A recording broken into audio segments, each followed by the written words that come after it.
Bonsoir. Laurent Gbagbo chez Henri Konan Bédié, quelques jours avant la rencontre tant attendue du jeudi 14 juillet 2022. Que ressort-il de cette visite? On en parle en début d'émission. Lui a remporté récemment 100 millions de francs CFA grâce à la télé-réalité Jeune Mansa diffusée sur Live TV. Nguesson Kofi Jacques Olivier sera avec nous en deuxième partie d'émission. Et nous serons en compagnie pour la suite du député Sangaré Yacouba.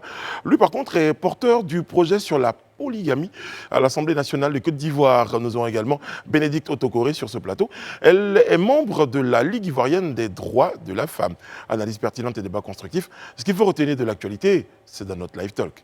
Le Live Talk. Bienvenue.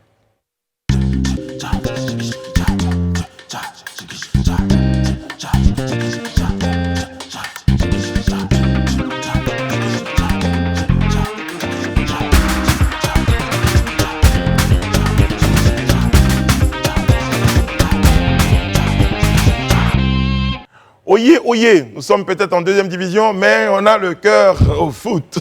On est très heureux d'être en votre compagnie. Merci de choisir les programmes de Live TV. Vous nous regardez sur les canaux 206 du bouquet Canal+, et numéro 6 de la TNT. Et puis, comme tous les soirs, nous avons le bonheur d'être entourés de personnes intelligentes, aux avis pertinents et aux analyses pointues. Monsieur Élisée Boloubou. Pointu, ça n'avait absolument rien à voir avec autre chose. Comment allez-vous? Non, sinon j'avais compris. J'avais compris que ça n'avait absolument rien à voir. C'était juste une qualification, une qualité que tu relevais. Merci, c'est gentil. Beaucoup, en tout cas, je vais très bien par la grâce de Dieu. Et vous-même? Ça va très très bien. Quelqu'un a salué Non, juste la population ivoirienne. Très bien. Et ceux-là qui très souvent nous appellent pour nous faire des critiques, mais aussi pour nous encourager. Merci. Très très bien. Edith Broubleu, bonsoir. Comment allez-vous, madame? Oui, très bien. Certainement vous aurez un coucou pour la population malienne. Oui, bien sûr, je salue la population malienne. Et je les invite à aussi parler à l'oreille de leurs dirigeants. Voilà. Rayana, ici. Bonsoir, Brice. Comment ça va? Ça va? Alors, je vois que tu as tes lunettes, là. C'est vrai, je les avais cassées. Et comment? Je les avais cassées. J'ai marché là-dessus. Ah, ok, d'accord. Sinon, très vite réparé. Très très vite réparé par les bons soins de Elle comme Lunettes, d'ailleurs, que je salue. Petit spot. Oh, ça va, tout le monde fait ce salut pour dire qu'on est content. Les spots maintenant. Voilà, c'est devenu un spot. Mais je suis content de vous retrouver parce que je sais que vous n'étiez pas très très en forme hier. Oui. Vous nous avez fait l'effort d'être présente et ça, oui. Franchement, merci je le salue. Beaucoup. Merci, Brice. Merci beaucoup. Sans plus tarder, et surtout avec un jingle, petite transition, c'est parti.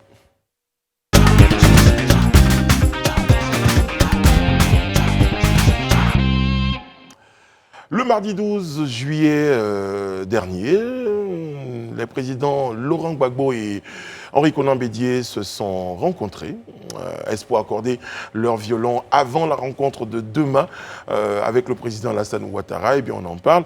Élisée Boloubou, comment vous avez apprécié cette rencontre? Ben, je pense que vous le présentez si bien, quand vous la présentez si bien quand vous dites que est-ce que c'était pour accorder le violon. On peut le dire ainsi parce que on sait que demain, il y a un rendez-vous important. Demain, jeudi 14 à 17h, comme on l'appelle dans notre jargon en Côte d'Ivoire, les trois grands se rencontrent. Pour la première fois depuis 2010 d'ailleurs. Je pense que la toute dernière fois que les trois s'étaient rencontrés remonte au 30 juin 2010, si mes souvenirs sont très bons. Voilà, donc depuis lors, ça sera, vous voyez, 12 ans plus tard que les trois vont se retrouver à nouveau assis autour de la même table. Alors, et j'estime que... Oui. Vu que vous en parlez, 12 ans après, depuis 2010, ils se rencontrent. Vous me dites c'est un enjeu important. Selon vous, c'est quoi les enjeux de cette rencontre? Ben, je crois que déjà, il faut préciser que cette rencontre, ça s'inscrit dans le cadre des recommandations du dialogue politique. Dans les recommandations du dialogue politique, éventuellement, dans les recommandations, il avait été évoqué la nécessité que vraiment ces trois-là se rencontrent et qu'ils puissent échanger dans la dynamique de consolider la paix sociale qui s'est installée en Côte d'Ivoire, dans la dynamique de ramener la cohésion et la paix. Donc, c'est dans cette optique-là que cette rencontre a lieu, bien évidemment. Donc, les enjeux aujourd'hui, moi, je pense que c'est, dans un premier temps, de rassurer davantage les Ivoiriens sur le fait qu'on a définitivement tourné la page de la violence. Ça veut dire aujourd'hui, on peut ne pas être d'accord, mais on peut l'exprimer d'une autre manière. On peut vraiment exprimer nos mésattentes d'une autre manière, mais on n'a plus besoin de recourir aux actes de violence et autres. Je pense que c'est vraiment l'un des enjeux. Et aussi, c'est un signal. Je pense qu'un des enjeux aussi, c'est un signal qu'on veut donner au monde de ce que, c'est vrai, les Ivoiriens peut-être ont vécu des moments difficiles, ont vécu des moments douloureux, mais aujourd'hui ont décidé de tourner la page et s'orienter résolument vraiment vers un climat apaisé, vers la paix sociale, vers la cohésion nationale. Donc, je crois que c'est vraiment des enjeux majeurs. Rihanna, si ce n'est pas une rencontre comme une autre? Ce n'est pas une rencontre comme une autre, c'est une rencontre d'abord qui est vraiment attendue par les militants de tout un chacun, mais surtout par toute la population ivoirienne, parce que c'est un tableau quand même qui va participer à une forme de décrispation politique, même concernant les opinions des Ivoiriens tout simplement. Parce que c'est vrai qu'on parle de dialogue politique, c'est vrai qu'on parle de s'accorder sur certains termes et tout, mais rien que de voir ces trois doyens, comme on les appelle, se réunir et pouvoir échanger face to face, parce qu'on a cru comprendre qu'ils échangeaient déjà par téléphone et tout ça. Mais le fait de les savoir ensemble, d'avoir cette photo, cette image des trois, c'est déjà assez rassurant et ça participe vraiment à décrisper. Après, derrière, est-ce que ça s'arrête à une image ou est-ce qu'on en aura vraiment Madame Bleu, de vraies conséquences? Est-ce que vous attendez des choses extraordinaires de cette rencontre-là? Des choses extraordinaires, peut-être des images symboliques. C'est déjà un bon point, des images symboliques, parce que le fait de les voir ensemble, de les voir tous sourire, même si on a l'habitude de les voir également sourire en général, puisqu'ils discutent au téléphone régulièrement, mais le fait de les voir sourire, échanger, et je pense qu'il y aura beaucoup d'humour au cours de cette rencontre. On les sait très à l'aise pour avoir toujours le mot pour rire. Ce sont des images qu'on aura tout de suite. Maintenant, dans le fond, il y aura forcément des discussions de fond. Donc, peut-être des discussions qui vont tourner pour le leader du PPACI autour des prisonniers politiques. On aura certainement la question de la réforme de la CEI avec l'intégration au niveau des partis d'opposition de certains de leurs membres au niveau de la CEI. En tout cas, des questions de fond seront discutées. Mais globalement, c'est bon pour l'image de la Côte d'Ivoire. On passe à une autre étape, surtout qu'il y a eu tellement de tensions pendant ces 20 dernières années autour de ces trois personnages. Il est important qu'on passe à une autre étape. Il est important qu'on envoie un nouveau message et je pense que cette rencontre, on peut dire historique pour cette période, va certainement amener à une période de décrispation véritable pour notre pays. Moi, je vais citer une séquence d'une chanson d'Onel Mala qui dit dans une chanson qui s'appelle « Les non-dits », pour dire que les trois se sont réunis, les gens se sont réunis, on s'était dit « Alléluia, Amen », il y a la paix dans le pays, et puis après, ça s'est dégradé. Mais qu'est-ce qu'ils ont bien pu se dire pour dire que la dernière fois ils se sont parlé, on avait l'impression que tout allait bien, et après ça… Et je pense qu'il y a beaucoup de maturité aussi politique. On a vu les dégâts de la guerre, on a vu les dégâts des crises répétitives. Les Ivoiriens sont fatigués. Les Ivoiriens veulent tourner la page et ils veulent que ça vienne, en tout cas ce message de réconciliation. Maturité politique, je ne sais pas vraiment. Hein. Bon, après, c'est vrai, il y a des sorties quand même qui n'illustraient pas vraiment. Mais tout ça, c'est le jeu politique, c'est la beauté du jeu politique. Des sorties, des invectives, c'est bien pour la dynamique de la politique en Côte d'Ivoire. Bien sûr, quand ça reste quand même à un certain niveau. Mais derrière, on parle de maturité politique, on parle surtout d'Ivoiriens qui veulent tourner la page, qui veulent travailler. C'est surtout qui veulent travailler dans la paix et vaquer à leurs occupations tout simplement. Et pour ça, ils ont besoin de leaders qui envoient le bon message, qui sont des modèles, qui devraient être des modèles en tout cas. C'est ça. Jean-Yves Dibopieux, Jean-Yves Dibopieux qu'on a reçu sur ce plateau ici, disait, lui, ne pas peut-être attendre grand-chose de cette rencontre, sinon en tout cas, dans le meilleur des mondes, qu'ils viennent annoncer leur retraite de la vie politique, et ensuite demander pardon aux Ivoiriens. Est-ce que vous pensez que c'est un scénario probable? Bon, moi je pense que déjà c'est un souhait. Bon, je crois qu'au-delà de tout ce que Dibopieux a pu dire, c'est l'expression d'un souhait. C'est ce qu'il voudrait voir se réaliser. Maintenant, est-ce que c'est un scénario probable ou pas probable? Mais moi je pense que rien n'est impossible. Rien n'est vraiment fondamentalement impossible.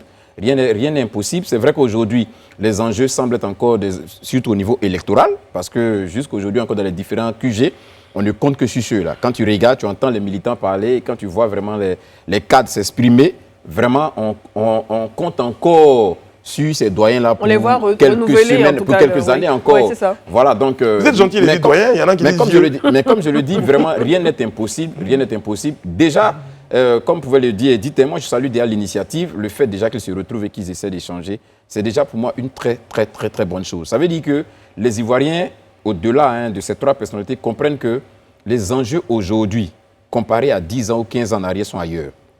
Parce que, comme j'ai souvent l'habitude de dire sur le plateau ici, en Côte d'Ivoire, on a expérimenté tous les scénarios possibles. Partant d'un coup d'État à la rébellion jusqu'à la crise post-électorale. C'est-à-dire aujourd'hui, là, tous les schémas, à mon sens, ont été expérimentés.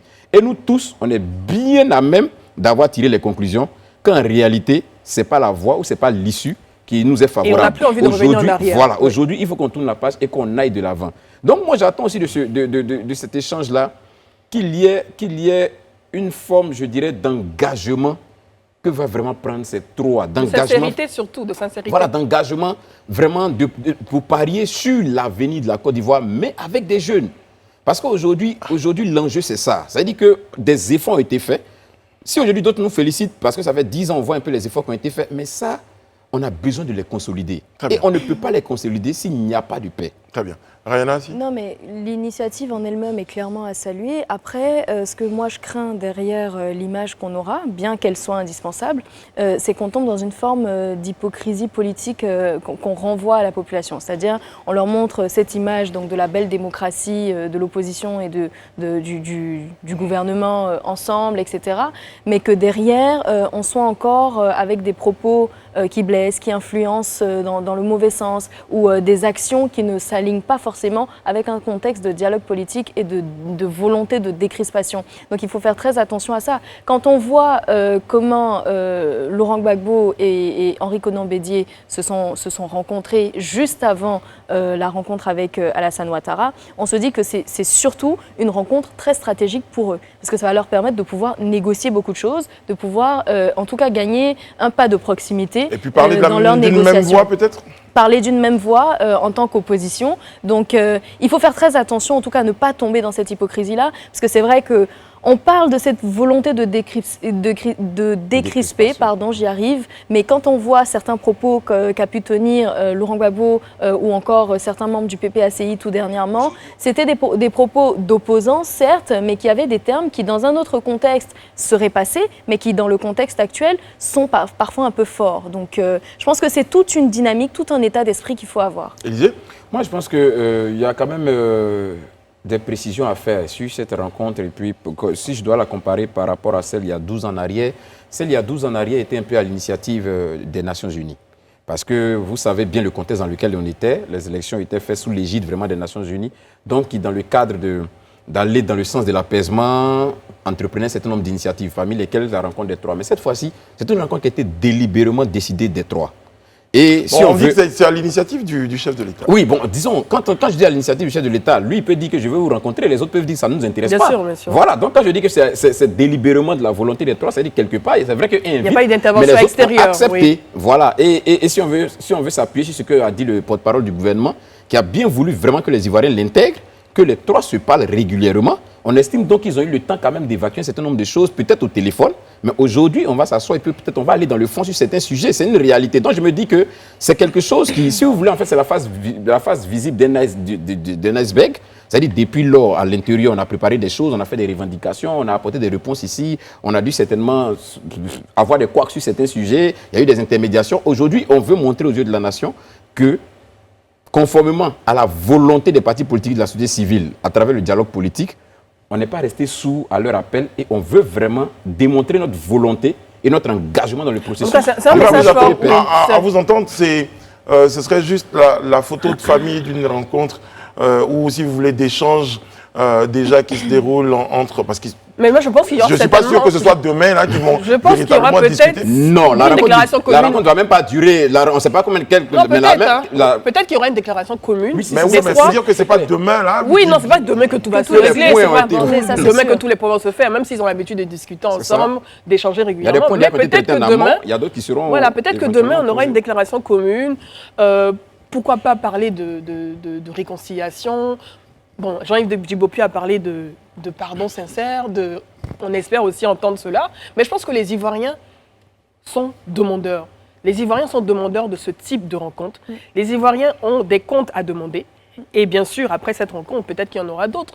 Mais derrière, dans les années à venir, ils vont ramener cette image en tout cas, au cas où il y a encore des difficultés ou des violences, ils vont ramener cette image de cette rencontre historique en leur faisant comprendre que vous vous êtes engagés à maintenir la réconciliation, à maintenir la paix, respectez votre engagement. En tout cas, demain, il y aura une séquence particulière, spéciale, en tout cas, de décryptage sur cette rencontre-là. On attend beaucoup, les Ivoiriens attendent beaucoup de cette rencontre-là. Déjà, le fait que ces trois se retrouvent, qu'ils passent ce message-là du dialogue qui existe entre eux, parce que d'autres personnes n'ont pas forcément cette approche-là en se disant « je suis d'un parti politique, il y a un autre parti, ils ne se parlent toujours pas ». Si les leaders se parlent, ça veut dire que c'est un bon signal. Et demain, on aura l'occasion certainement d'en savoir plus et de décrypter. Déjà préciser que la rencontre aura lieu demain à 17h au palais de la présidence. Très très bien. Autre chose, toujours dans l'actualité, il y a toujours nos 49 soldats ivoiriens qui sont détenus au Mali. Ils sont pris en otage, tout simplement. Enfin, chacun utilise un terme. Ils sont retenus. Ils sont en otage. Oui. Alors, développement de l'actualité. Hier, on en parlait. Mais les choses sont... les lignes ont bougé, Élisée Bologue. Ben, est-ce qu'on pourrait dire que les lignes ont bougé en réalité? Ce qui est sûr, et je pense que en réponse à tous ceux qui avaient estimé jusque-là que l'État était resté un peu très silencieux sur la question et que ça suscitait vraiment beaucoup de suspicions, je pense que quand même pour ces dernières 48 heures, on peut dire que l'État est vraiment monté au créneau. Alors, justement, vous en parlez, je vous prends un mot, l'État est monté au créneau. Je vous propose de regarder un extrait de la déclaration, donc à la sortie du Conseil des ministres, relative à cette question-là. Il y a une forme donc de banalisation de nos institutions qui ne saurait être acceptable. Pour ce qui concerne la Côte d'Ivoire, le Conseil de sécurité est l'instance suprême qui se prononce sur les questions de sécurité nationale et ce Conseil est présidé par le chef de l'État. Vous pouvez comprendre que nous ne pouvions tolérer que soient mises en doute les conclusions de ce Conseil de sécurité, si ce n'est que par ailleurs, on veut chercher à banaliser la parole donc de l'État ivoirien. Cela est inacceptable et je tiens à le signaler ici. Très bien. Je reviens à vous, Élisée. Voilà, donc je disais que l'État est monté au créneau et on a vu successivement l'intervention du porte-parole du gouvernement qui a expliqué et on a tous suivi l'élément, ce qui a été dit. Mais en plus de ça, après, il y a eu l'intervention de l'état-major. L'état-major qui a fait un point de presse à 16h, qui est revenu vraiment sur la chronologie des choses. Depuis 2019, où ce contingent-là, où les rotations ont commencé, c'est-à-dire où le contingent ivoirien s'est installé sur la base, disons, sur l'aéroport de Bamako, et toutes les rotations qui ont été faites est revenu là-dessus. Mais moi, je veux en fait revenir sur... la fameuse appartenance à la MINISMA et pas... Je crois qu'il y a des précisions sur cette question. Sur cette question, je pense que le porte-parole de l'état-major qui aujourd'hui a expliqué plus ou moins dans les détails a été très formel. Mais avant lui, je peux prendre à témoin l'interview ou du moins le journal de Radio France Inter qui ce matin, dans ses propos, disait qu'un haut fonctionnaire sans citer avait dit qu'ils n'étaient pas dans l'effectif de la MINISMA. Mais dans le dernier journal de RFI, avant qu'on vienne sur ce plateau, il a été dit à l'intérieur que de nombreux responsables des Nations Unies, des hauts responsables des Nations Unies à New York, ont confirmé effectivement que cette rotation-là existe et que les soldats ivoiriens effectivement sont basés là-bas et travaillent dans ce contexte-là. Donc, en fait, pour revenir sur la question de dire que vraiment, ce n'est pas des mercenaires. Deuxième élément, on a vu tout à l'heure une déclaration de l'ambassadeur de l'Allemagne qui a dit effectivement que, je crois que c'est la ministre plutôt, qui a dit, la ministre allemande, la ministre des Affaires étrangères allemande, qui a dit qu'on devait libérer ces 49 soldats parce qu'effectivement, les 49 soldats ivoiriens sont inscrits dans un programme qui existe bel et bien et qui est piloté par les Nations Unies. Donc, sur cette base, je pense qu'il y a eu un peu de précipitation. Pour moi, il y a eu un peu de précipitation vraiment des autorités maliennes. Pourquoi ça a été fait ainsi? Je ne saurais m'ériger en leur porte-parole, bien me mettre à leur place pour le dire, mais je crois qu'aujourd'hui, au regard du développement de la situation et des informations qui nous parviennent, je pense qu'il y a eu quand même de la précipitation dans la gestion de cette affaire-là au niveau des autorités maliennes. Bon. C'est ce que je disais hier. Au regard de ce qui se passe, les autorités maliennes auraient pu tout simplement joindre leurs homologues ivoiriens pour comprendre la situation, pour comprendre la présence, en tout cas s'ils n'étaient pas informés de la présence, et ça j'en doute parce que c'est quand même la 8e rotation depuis 2019. Maintenant la question à se poser, est-ce que... Juste une précision, oui. pour enchérir ce que tu es en train de dire, juste dis que quelques minutes avant, disons quelques heures avant l'arrivée de ce 8e contingent-là, le 7e est parti le matin. C'est-à-dire il est parti juste dans la journée, quelques heures, juste avant que le 8e n'arrive. Et le 7e avait été décoré le samedi par les Nations Unies. Et bien sûr, ils étaient bien informés. On savait bien qu'il y aurait peut-être un 8e qui arriverait. Il y aura une rotation. Donc, depuis 2019, c'est ce qui se passe. Bien sûr, comme l'a précisé également le porte-parole dans son communiqué, on sait très bien qu'ils ont un dispositif pour sécuriser la base de la société Sahelian Aviation Service. Ils sont connus des services maliens. Bon, qu'est-ce qui pose problème? On aurait pu tout simplement joindre l'état-major des armées ivoiriens, trouver une solution à cette histoire et pouvoir régler ça rapidement sans arriver à une sorte d'exposition médiatique et finalement d'incidents diplomatiques. Donc il n'a pas de sens. Je pense que le Mali a été sujet à beaucoup de tensions dernièrement, ce qui peut être...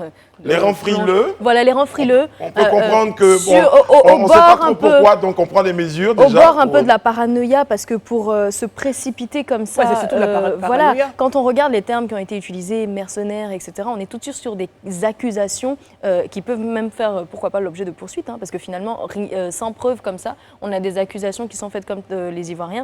Bref, on n'a toujours pas de preuves pour se prononcer, mais au regard en tout cas des choses, on a vu la ministre allemande par exemple qui s'est prononcée, l'Allemagne fait partie aussi... les Nations Unies, voilà. Quelques fonctionnaires des Nations Unies. Donc, il faudrait que le Mali après, comprenne... en même temps, pardon, ouais.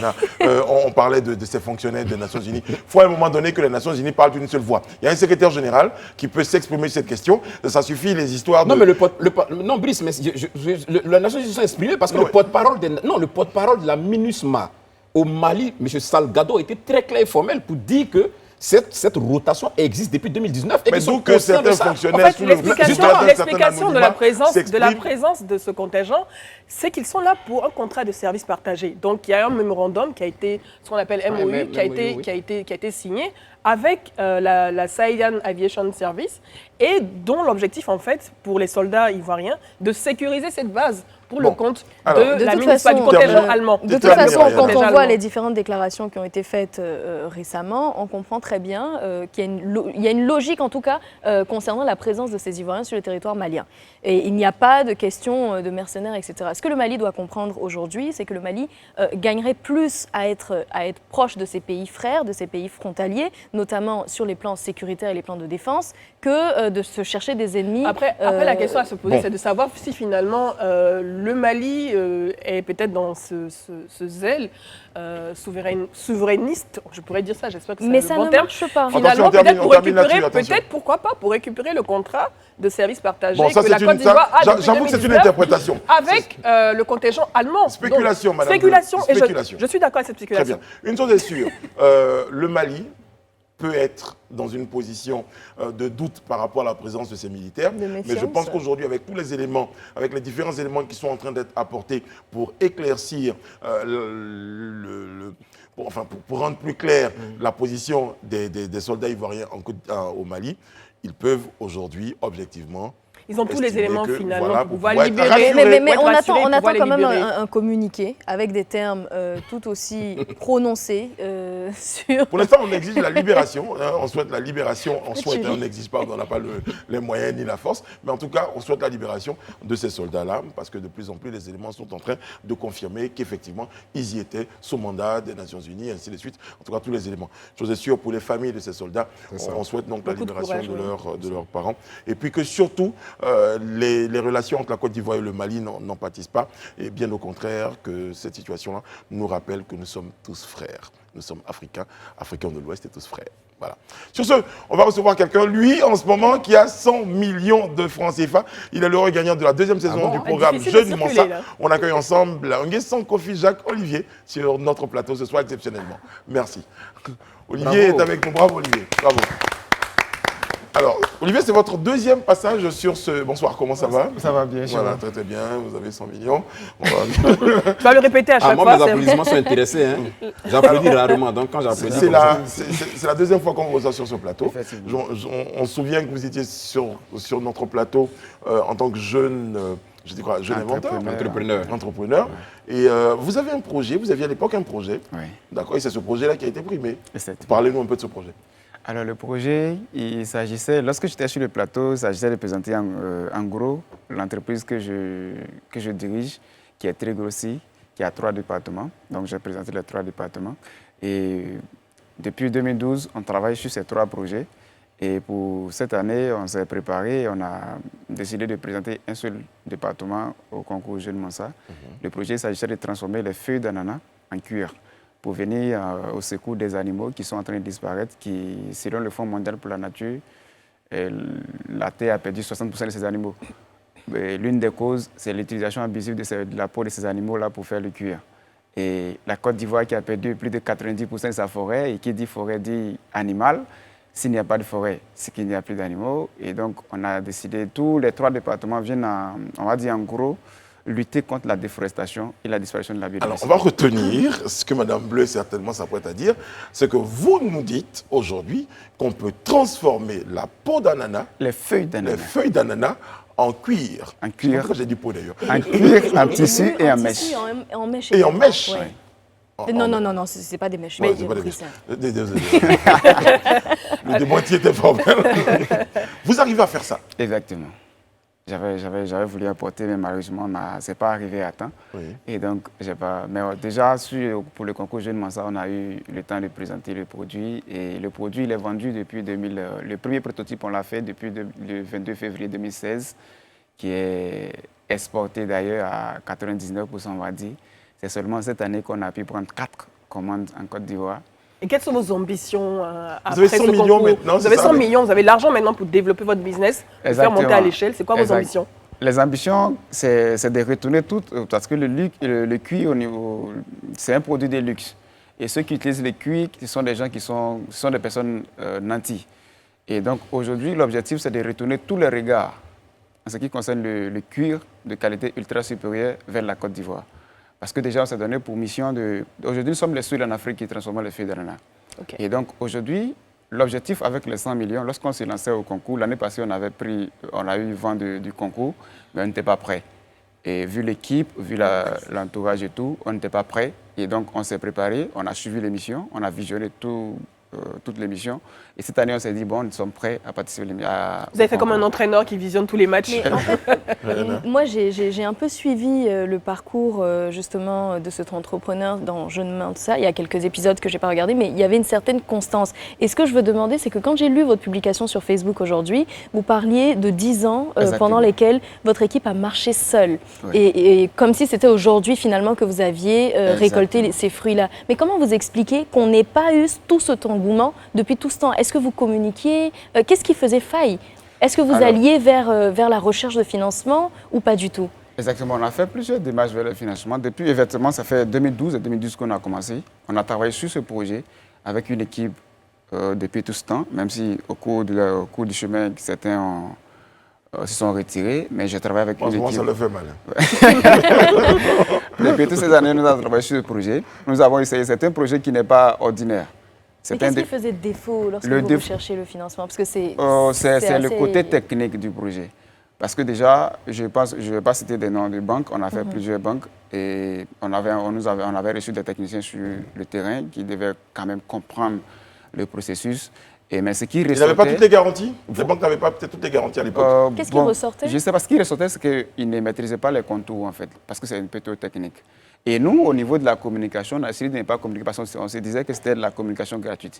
Parce que déjà en 2017, lorsqu'on a sorti notre premier prototype en 2016, en février, en octobre, on a fait un voyage en Afrique du Sud et on expose.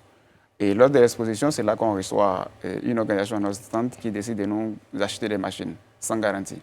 Et donc, vu que ce n'était pas un domaine qui était ordinaire, les machines n'étaient pas forcément disponibles, ils ont dû dépêcher des gens en Côte d'Ivoire, on a dû expliquer le processus jusqu'à ce qu'on dessine les machines, jusqu'à ce que l'industriel puisse transformer, puisse produire la première machine. Et donc, on a décidé de... En fait, l'organisation avait l'exclusivité de nos productions. Et donc, voilà. Donc, et tout cela, tout jusqu'à aujourd'hui, notre production part. C'est un pays africain que je ne vais pas citer pour ne pas enfreindre à nos clauses. Et notre contrat finit normalement le 22 février. Et vous n'avez pas de contrat en Côte d'Ivoire?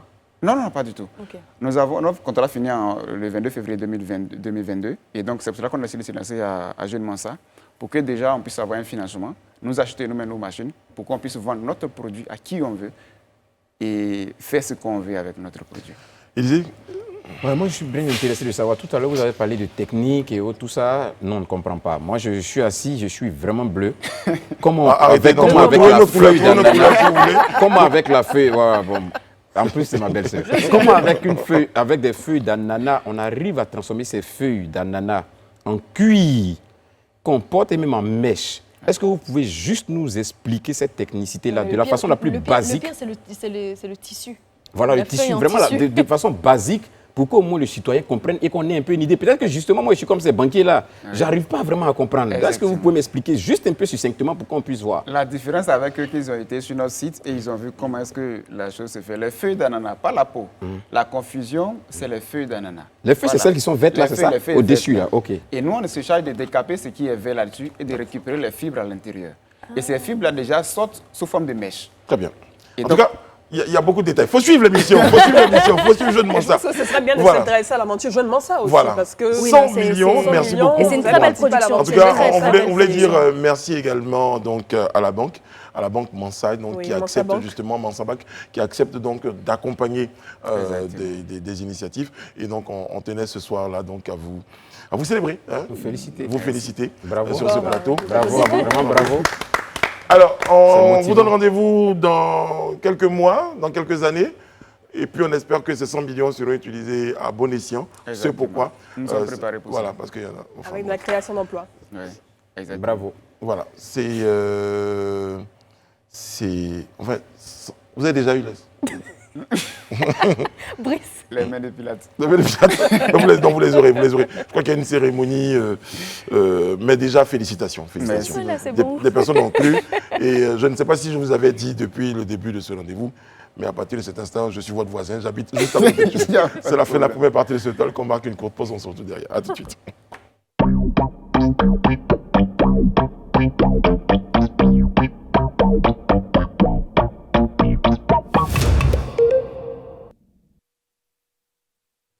Nous sommes de retour sur le plateau du Live Talk. Le Live Talk, justement, se poursuit. Nous recevons ensemble nos invités.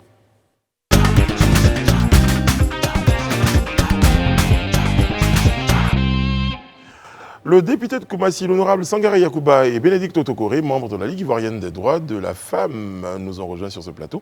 Bonsoir madame, bonsoir messieurs. Bonsoir monsieur. Alors, depuis quelques jours, honorable, vous avez introduit une proposition de loi à l'Assemblée nationale visant à introduire la polygamie dans la loi sur le mariage.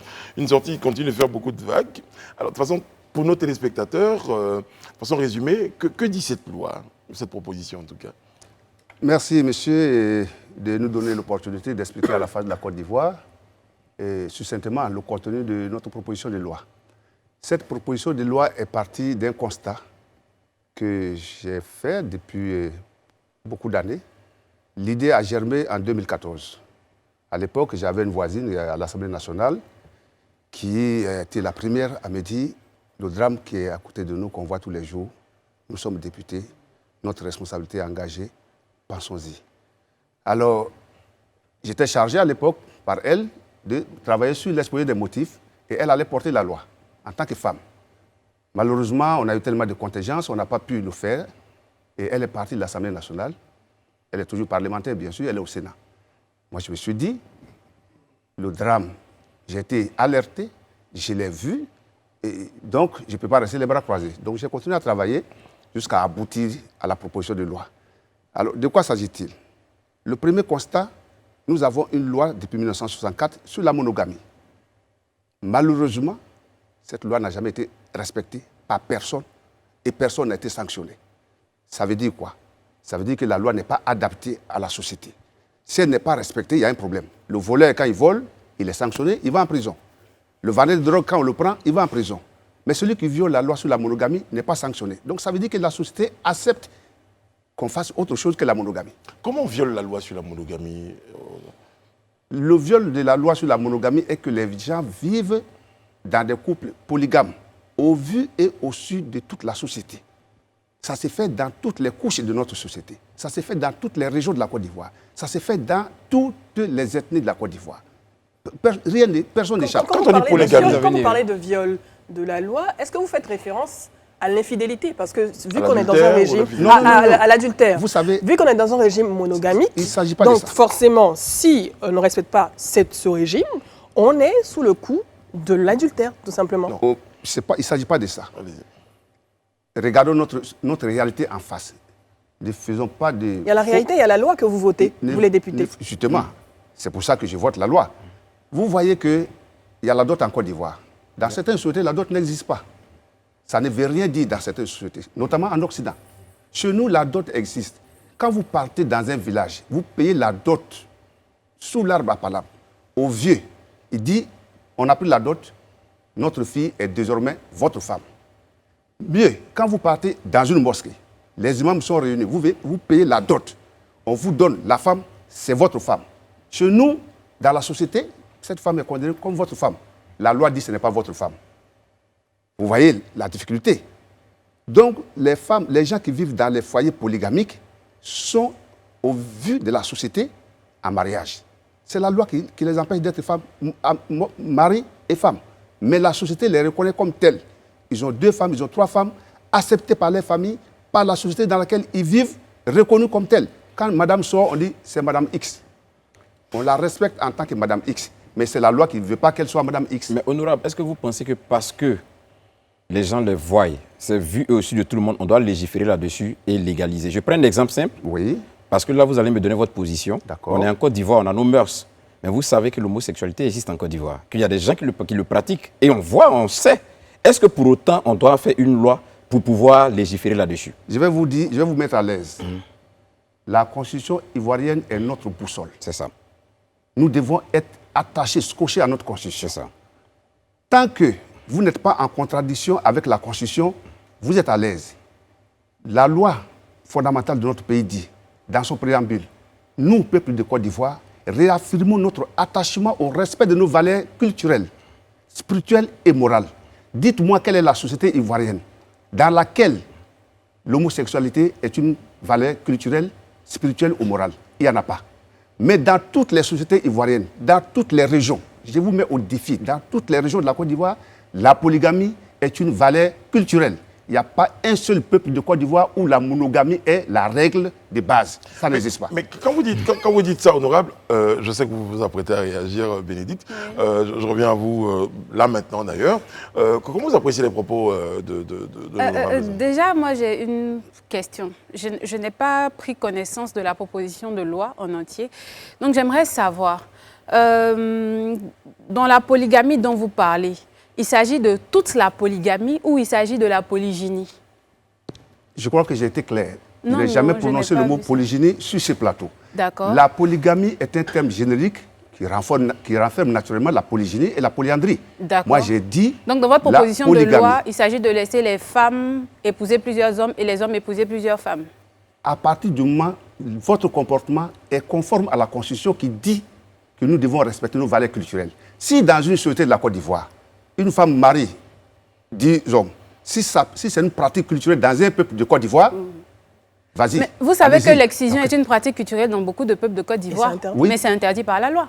Et si c'est interdit par la loi, il faudrait que l'interdiction soit, quand vous êtes pris en flagrant délit d'excision, vous êtes sanctionné par la loi. Mais la loi sanctionne l'infidélité en Côte d'Ivoire. Parce que tout ce que vous décrivez, ce n'est pas la polygamie, c'est l'infidélité. Madame, je suis désolé, si vous ne vivez pas, peut-être que vous et moi, on ne vit pas dans la même société. Non, on parle de la loi ou on parle de ce que les gens font. Parce que la loi ivoirienne a prévu des dispositions pour sanctionner des personnes infidèles. Donnez-moi l'exemple, un seul exemple, où vous avez traduit des gens au tribunal parce qu'ils sont allés marier des femmes au village. Mais j'ai suivi votre interview, vous avez dit qu'il ne s'agit pas de nous, ce n'est pas un débat personnel. Oui. Mais on parle de la loi. Est-ce que la loi ne sanctionne pas l'infidélité? La loi fonctionne tout comme la loi sanctionne l'excision, qui est une valeur culturelle aussi. La loi sanctionne l'excision parce que la loi sanctionne. À partir du moment où la loi sanctionne, il n'y a pas de problème. Mais la loi sur la monogamie, il n'y a pas de sanction. S'il vous plaît, il y a une sanction. L'infidélité qui est sanctionnée.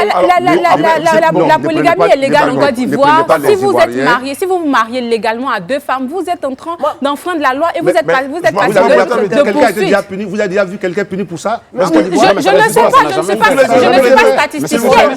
Je ne suis pas statisticienne et contrairement à certaines personnes, Honorable, si vous me permettez. Je vous permets, on va organiser le débat. Oui, c'est ça. Voilà, si vous me permettez. C'est très passionnant, oui. mais il faut qu'on puisse vous écouter. Juste pour mettre le contexte, si vous me permettez, vous avez parlé de données culturelles. Oui. Ça fait partie de la culture de la plupart des peuples en Côte d'Ivoire, mais vous vous basez sur des données statistiques fournies par l'INS ou des données statistiques qui ont été fournies, par exemple, par un organe indépendant ou une institution qui a pu, en Côte d'Ivoire, observer ce phénomène en disant, par exemple, que nous avons peut-être 3 millions de polygynes en Côte d'Ivoire, de personnes qui pratiquent la polygynie. Est-ce que vous avez des données statistiques sur lesquelles vous vous êtes fondé, au-delà de votre appréciation personnelle? Bien sûr, ce n'est pas comme ça pour faire. Vous avez des chiffres? J'espère bien. Mais bien sûr. Allez-y, honorable. Vous allez être édifié le jour où cette loi va passer devant l'Assemblée nationale, parce que je garde justement ces surprises-là pour l'Assemblée nationale, parce que c'est l'Assemblée nationale qui est l'organe qui légifère en Côte d'Ivoire. Non, mais on a besoin de ces chiffres aujourd'hui. Non, vous n'allez pas avoir les chiffres aujourd'hui. Vous n'êtes pas. Vous ne les possédez pas? Non, je les possède, mais je ne vais pas vous les donner puisque la loi doit passer devant l'Assemblée nationale. La Côte d'Ivoire va savoir. Vous savez le nombre de polygames en Côte d'Ivoire? Mais bien sûr qu'on connaît la tendance, la proportion des polygames, des foyers polygames en Côte d'Ivoire. Quand vous donnez les chiffres ici, c'est le plus valable le jour où ils passent devant l'Assemblée nationale. Mais justement, parce que vous n'êtes pas destinataire de ces chiffres-là, c'est l'Assemblée nationale, ceux qui sont appelés. Il y a la KIDP qui permet d'avoir ces chiffres, normalement. Dans ce cas, vous les avez. Qui fournit ces chiffres? Mais moi, je vous dis, le jour. Doucement, laissez-moi. Le jour où je vais passer devant les parlementaires pour présenter ma loi, je vais sortir les statistiques avec tous les chiffres à l'appui. On va connaître la proportion des polygames. Vous ne faites pas comme si vous ne vivez pas en Côte d'Ivoire. Ne faites pas la politique de l'autruche. On voit la réalité. Tout le monde a un parent polygame. Tout le monde a un ami polygame. On a des gens qui violent la loi sur le mariage. On n'a pas de polygame. On parlera, s'il vous plaît. On parlera, parce qu'à un moment donné, il va falloir que vous reveniez à moi pour diriger le débat. Tout à fait. On marque une courte pause, on se retrouve juste derrière pour qu'on organise un peu tout ça. À tout de suite.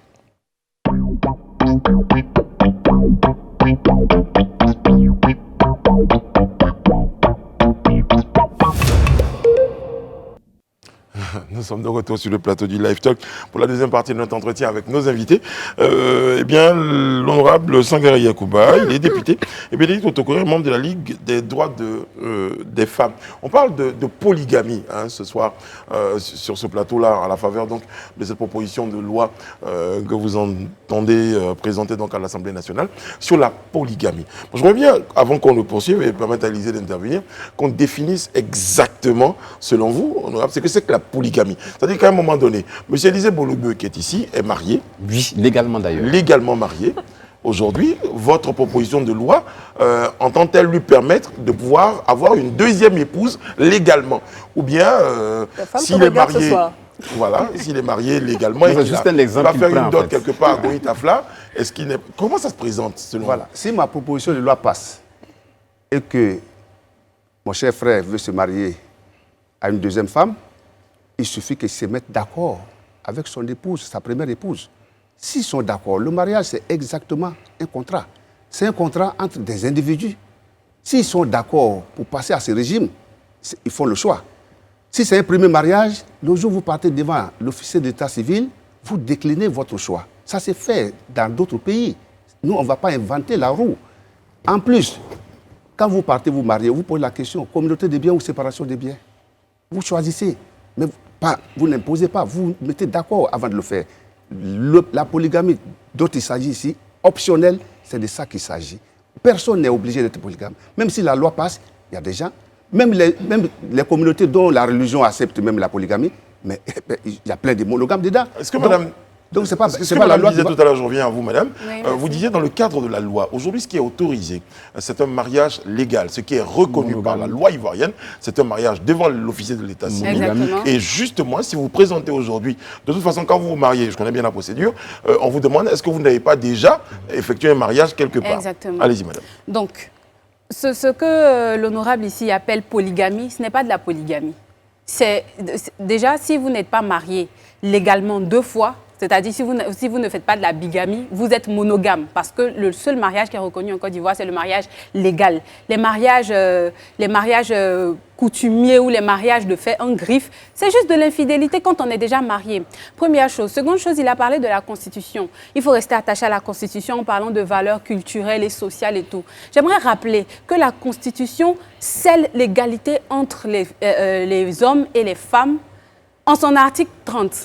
Donc, quand je lui ai posé la question tout à l'heure de savoir si dans sa proposition de loi, il était admis et la polygynie et la polyandrie, il a insinué, il a sous-entendu que la polyandrie ne fait partie d'aucune culture en Côte d'Ivoire, ce qui reste encore à vérifier. Comme moi je dis, je ne suis pas statisticienne, donc je ne sais pas.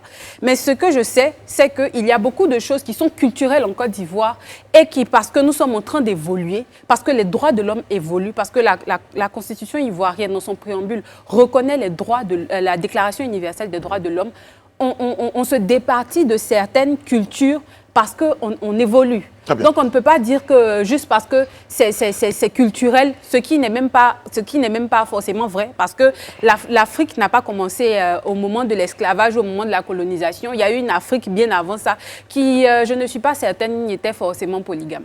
Allez-y, qu'est-ce que vous répondez à ça? Ce qu'elle dit, parlant de la Constitution, je mets n'importe qui au défi de démontrer que ma loi est contraire à la Constitution de la Côte d'Ivoire. L'égalité est parfaitement respectée. J'ai dit polygamie.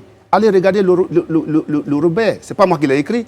La polygamie, je n'ai jamais dit polygynie. Oui, si j'avais dit polygynie, on pourrait m'attaquer de violer le principe de l'égalité entre femmes et hommes. J'ai dit polygamie. Oui, je suis d'accord. Mais par contre, la question... Allez-y, madame Bleu, vous voulez dire quelque chose? Juste la définition, selon le dictionnaire de langue française Larousse, donc la définition de la polygamie. La polygamie est un système social admettant légalement le mariage d'un homme avec plusieurs femmes, ça c'est la polygynie, ou d'une femme avec plusieurs hommes, la polyandrie. Ce que vous a demandé, c'est que dans votre proposition de loi, est-ce que c'est uniquement la polygynie que vous mettez dans cette loi? Il a répondu. Il a clairement dit non. Il a clairement dit non. Je n'ai jamais... Peut-être que notre député viendra porter un projet de loi sur la polygynie, mais pour l'instant, M. Sangaré... Par contre, il a ajouté, il faut le dire, il a ajouté que la polyandrie ne fait pas partie des mœurs ivoiriennes. Mais moi, je ne l'ai pas mis dans mon test. Dans mon test, vous n'allez jamais voir polygynie ni polyandrie. Pour l'instant, vous parlez que de la polygamie. Polygamie. Je m'arrête là et quand je suis là, je respecte l'égalité entre hommes et femmes. Ok. Maintenant, vous avez basé votre argumentaire sur le fait que votre proposition de loi s'attache à la Constitution qui dit que le peuple de Côte d'Ivoire reconnaît ses valeurs sociales et tout. Mais il y a une contradiction dans ce que vous dites. Si vous dites que votre proposition de loi se base sur la Constitution qui promeut les valeurs sociales et en même temps vous dites que la polyandrie ne fait pas partie des valeurs sociales, il y a hiatus. Moi, je n'ai pas écrit Madame Damotes, je n'ai pas parlé de polyandrie. J'ai dit mais polygamie. Dans votre argumentaire, vous l'avez mentionné. Quand vous dites je viole la Constitution, à partir du moment... Non, je n'ai pas dit que vous violez la Constitution. Je veux que vous m'expliquiez les causes. Parce qu'il y a une cassure. C'est bien compris, Madame. Le principe... Parce que selon vous, la polyandrie ne fait pas partie des mœurs ivoiriennes. Alors que votre proposition de loi, visiblement, se base sur les mœurs et cultures ivoiriennes. Chacun va tirer les conséquences. Moi, j'ai dit polygamie. Quand j'ai fini de dire ça, je crois que ce débat n'a plus de sens. Ok, non, c'est pas un débat, c'est juste une question. J'ai compris tous les deux, merci beaucoup. Élisée Boulougbe, on va parler avec vous. Moi, je veux juste demander à l'honorable, c'est vrai que je suppose que ça a été mûrement réfléchi quand on écoute un peu ce qu'il a dit, d'après en tout cas ses propos, ça a été réfléchi depuis des années. Vous ne pensez pas que cette loi vient heurter, c'est une demande franche que je vous fais, une partie de la population? Quand je dis une partie de la population, vous savez qu'en Côte d'Ivoire, vous-même, vous avez dit tout à l'heure que la Constitution consacre la liberté de religion, la liberté de culture. Il y a des religions où cette pratique est complètement et totalement bannie. Est-ce que la porter de cette manière, ce n'est pas aller un peu à l'encontre de la volonté ou bien l'encontre de la pratique, de la conception culturelle ou religieuse de cette partie de la population qui, elle aussi, mérite quand même que son droit soit reconnu et que cela soit... Merci pour une très belle question pour éclairer la lanterne des Ivoiriens. Depuis 1964, on est en train de bafouer aussi les droits de près de 42% de la population ivoirienne, dont la croyance autorise la polygamie. Je n'ai pas pour imposer la polygamie à qui que ce soit. C'est optionnel. Ma loi ne vient pas interdire la monogamie. Le problème, il est où pour ceux qui croient que c'est comme ça qu'il faut vivre? La loi permet la cohabitation et ça met l'État à équidistance des chapelles religieuses. Vous êtes croyant, vous pensez que votre croyance vous oblige à rester monogame, vous avez la liberté de rester monogame. Vous êtes croyant, vous pensez que votre croyance vous permet d'être polygame, vous avez la liberté. L'État doit donner la reconnaissance aux deux formes de mariage. Alors qu'aujourd'hui, si vous êtes marié, même si vous avez, selon vos croyances, la possibilité de vouloir être polygame, la loi vous en empêche. Vous en empêche. C'est une discrimination entre les peuples d'un même pays. Maintenant, deuxième élément, moi je voudrais deuxième élément, je vais rebondir dessus. Aujourd'hui, au regard du contexte actuel, le contexte mondial, bon, je dirais le contexte ivoirien, avec tout ce que nous subissons, la cherté de la vie, la difficulté vraiment de la vie et tout ça, est-ce que vous pensez que c'est approprié et indiqué que dans un tel contexte, on puisse aller vers une telle loi qui, à mon sens, augmente les obligations et les responsabilités d'une personne. Permettez-moi, M. Boulougou, de répondre, mais après, c'est optionnel. Si vous décidez, connaissant vous votre chef, d'aller prendre 15 fois, c'est vous. Mais non, laissez-le répondre. Je suis totalement d'accord avec vous. Vous êtes totalement d'accord avec vous? Je suis totalement d'accord avec vous. Oui, je suis d'accord avec vous. Je vais répondre parce que là, il pose la question au député de la République. C'est ça. Donc, ma responsabilité d'élu m'oblige à lui donner une réponse. Merci beaucoup. La vie chère... Merci de situer le contexte, c'est important. La vie chère n'est pas une propriété, une marque déposée de la Côte d'Ivoire. Ça, il faut qu'on s'entende là-dessus. Il y a une voix plus autorisée que moi, que la mienne, qui a décortiqué ça devant les Ivoiriens hier. La vie chère est un phénomène mondial. Nous sommes dans une conjoncture mondiale très, très, très défavorable à l'épanouissement de chacun de nous. Ça, on est d'accord, honorable, on est d'accord. Cette situation fait qu'il ne faut pas se focaliser sur la vie chère. La Côte d'Ivoire a beaucoup de problèmes, comme d'autres pays, comme tous les pays du monde. Mais le député Sangaré ne peut pas régler tous les problèmes. J'ai choisi un parmi les nombreux problèmes, je m'attaque à ça. D'autres intelligences sont là pour s'attaquer à d'autres problèmes. Ensemble, on va les régler. Non, c'est votre point de vue que je voulais. C'est juste votre point de vue que je voulais. Bon, alors moi j'ai une question pour vous avant votre question, parce que vous êtes tous les deux, bon, vous ne faites pas forcément la contradiction. Est-ce que vous pensez aujourd'hui, Madame Otokore, que cette loi bafoue les droits de la femme, objectivement? Objectivement, oui. Quand il parle de polygamie qui admet la polyandrie et la polygynie, il n'y a pas de problème. Cette proposition de loi ne bafoue pas de façon pratique les droits de la femme. D'autant parce plus que qu'on parle d'égalité. Les femmes qu'on va épouser ne sont pas forcées de le faire, elles ont le droit de dire. Elles ont le droit de dire non, elles ont le droit aussi d'avoir plusieurs époux, ce qui serait, je pense, très intéressant pour beaucoup de femmes. C'est une autre loi que vous pourrez poser. Oui, ça serait intéressant, oui, pour l'égalité. Après ça, c'est un autre combat.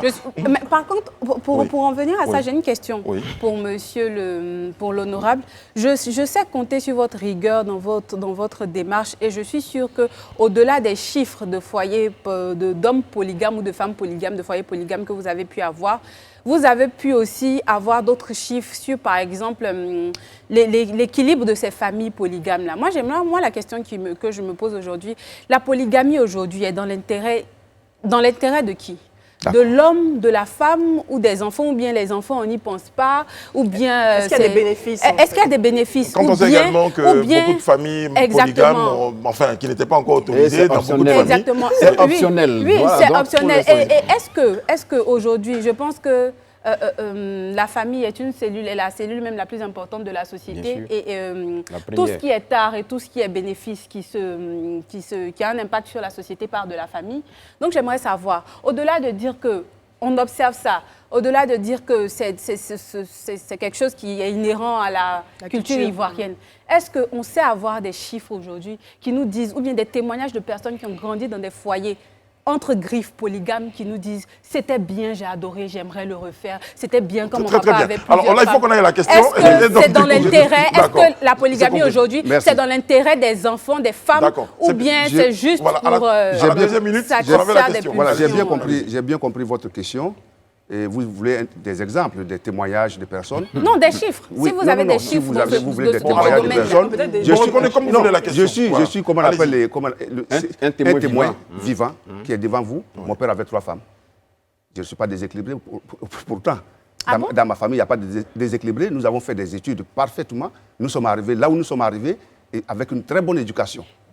Je vous dis, et la polygamie, c'est dans l'intérêt des femmes. C'est à ce volet-là que je vais venir. Il ne faut pas penser que c'est pour les hommes. Au contraire, je vais justement sanctionner les hommes irresponsables. Vous vivez avec une femme. Vous l'avez mariée chez ses parents. Mais vous savez que vous avez déjà un mariage légal. La deuxième femme est là. Elle n'est pas mariée à l'état civil. Elle n'a aucun droit. Elle n'a aucun droit. Mais le jour où vous mourrez, elle va où? Elle a des enfants. Mais la Côte d'Ivoire a reconnu dans sa législation Ouais, les enfants au les mariage. enfants au mariage. Ouais.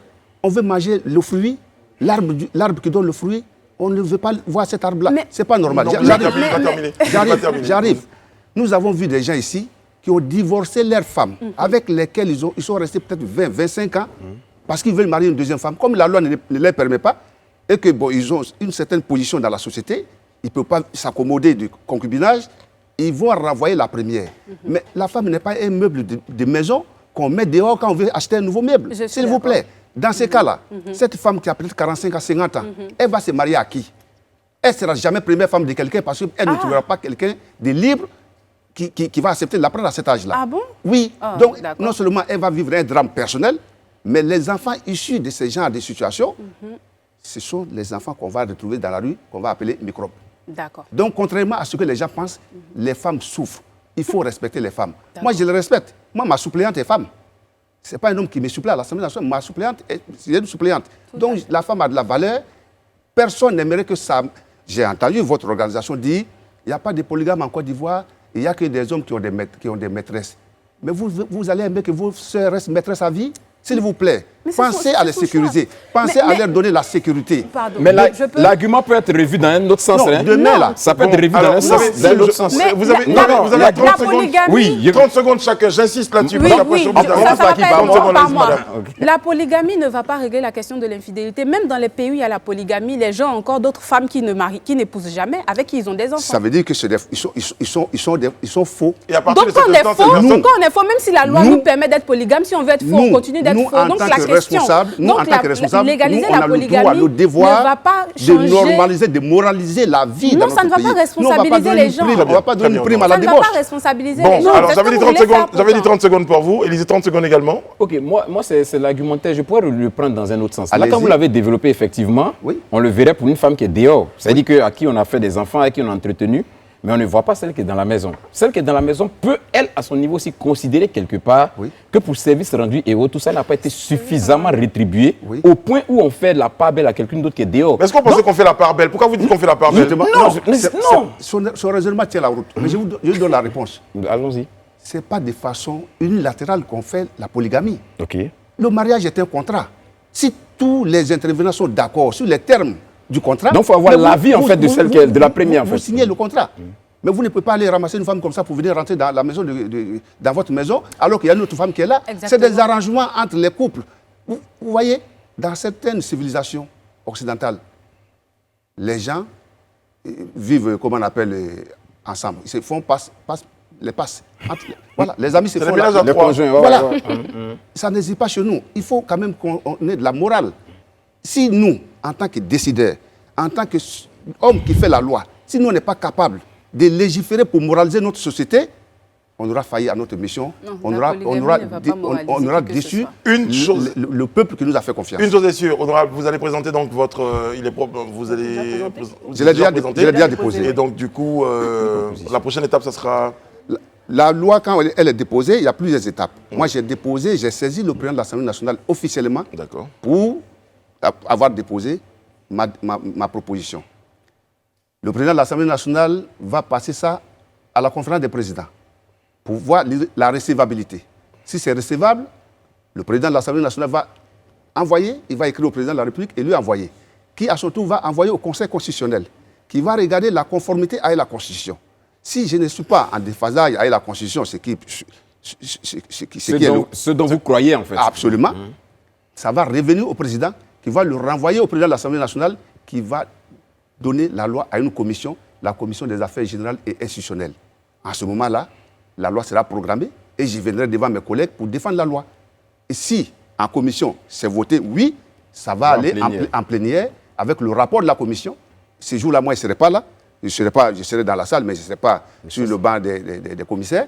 C'est le président de la commission maintenant qui va défendre son rapport devant tous les députés. Très bien. Et si c'est voté, ça repart donc à la présidence pour être abrogé et promulgué par le président de la République avant la publication au journal officiel. Très bien. En tout cas, on va suivre les différentes étapes. D'ici là, les différents lobbies vont se mettre en place. Voilà.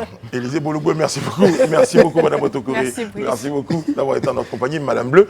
Merci à toutes les équipes techniques éditoriales. Ces équipes-là donc sont chapeautées ce soir par notre très cher Maï Mike. Et puis derrière, parce que demain, attention, il y aura le dernier jour avant d'aller en vacances. En tout cas, toutes les équipes techniques-là, je vois Yann, Madame Aou, Jimmy, Sly de ce côté, Olivier, Mike Alabi est avec nous. Jimmy, il y a Momo à la grue. En tout cas, toutes ces équipes-là se joignent à moi ce soir pour vous souhaiter une bonne fin de programme. Et puis, je pense que demain, on va voir... Élisée me souffle des noms. Il a soufflé maintenant. Eliade Lago qui réalise ce numéro. Et tous les autres du Live Talk, tous se joignent à moi pour vous souhaiter une bonne fin de programme sur Live TV. Et puis, si vous avez une femme, pour l'instant, la loi n'est pas encore passée. Un mari aussi. C'est ça.